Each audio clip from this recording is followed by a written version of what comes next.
Malware analyzers are vital tools in cybersecurity, enabling professionals to examine suspicious files, understand their behavior, and develop strategies to mitigate their harm.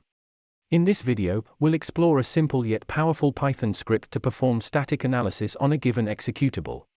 We'll use libraries like p-e-file and hashlib to extract attributes and dependencies, allowing us to have an insight into the file's nature. The code snippet starts by importing necessary modules and defining a function static_analysis. This function performs the basic static analysis on an executable file.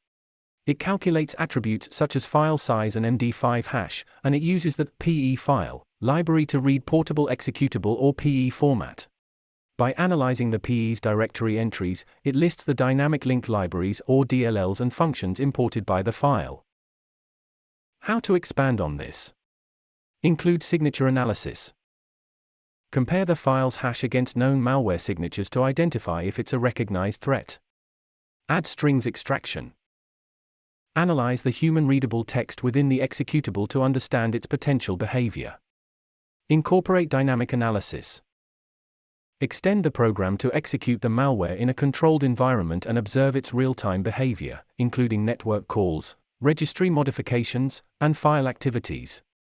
Utilize machine learning models. Implement machine learning models to predict whether the file is malicious or benign based on its attributes and dependencies. By building on this foundational code snippet, you can dive into more advanced malware analysis techniques.